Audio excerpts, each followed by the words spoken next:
ફરિયાદીને બદનામ કરવા social media ઇન્સ્ટાગ્રામમાં જુદી જુદી ફેક પ્રોફાઇલ બનાવનાર આરોપીને સાયબર ક્રાઇમે ઝડપી પાડ્યો છે. સુરતમાં સાયબર ગુનાઓમાં વધારો થઈ રહ્યો હોય તેમ લાગી રહ્યું છે. ત્યારે સુરતની મહિલાના નામે સોશિયલ મીડિયા ઇન્સ્ટાગ્રામ પર ફેક એકાઉન્ટો બનાવી ફરિયાદીના ફોટા અને મોર્ફ કરેલા અશ્લીલ ફોટા અપલોડ કરી બદનામ કરી હોય, જેને લઈ મહિલાએ સાયબર ક્રાઇમમાં ફરિયાદ કરી હતી. જે ફરિયાદના આધારે તાત્કાલિક સાયબર ક્રાઇમની ટીમે તપાસ કરી આરોપી એવા કતારગામ વિઠ્ઠલનગર સોસાયટી ખાતે રહેતા મૂળ સુરેન્દ્રનગરના ભાવેશ સૂર્યકાંત ધનજી પટેલને ઝડપી પાડ્યો હતો.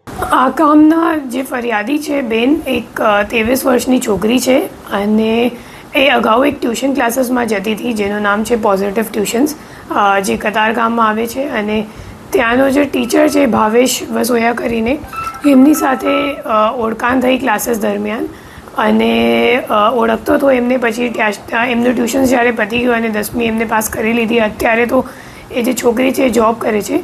પછી પાછળથી 2023માં જે ભાઈ છે ભાવેશભાઈ વસોયા, તો એને છોકરીના નામનું એક ઇન્સ્ટાગ્રામ પર ફેક આઈડી બનાવીને પછી એમને હેરાનગતિ કરવાનું શરૂ કર્યું. તો ત્યારે એ લોકોએ એક અરજી આપી હતી લોકલ પોસ્ટેમાં, ખબર નહોતો કે ખરેખર કોને બનાવ્યું છે.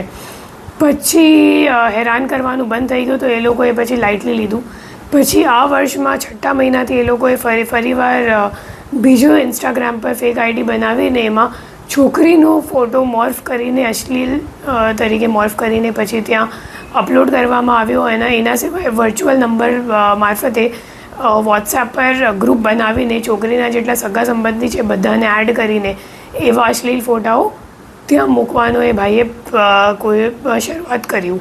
તો ત્યારે એ લોકો અહીંયા સાયબર સેલમાં આવ્યા અને અહીંયા FIR નોંધાઈ. અને એના તપાસ દરમિયાન અમે લોકોએ જ્યારે તપાસ કરી તો ખબર પડી કે ખરેખર એમના જે અગાઉના જે ટ્યુશન ટીચર માસ્ટર હતા ભાવેશભાઈ વસોયા, એના પાછળનું આખી પ્રક્રિયા માસ્ટરમાઇન્ડ બધું એનું કર્યું છે. અને અત્યારે આરોપી અમે ઝડપી પાડ્યું છે અને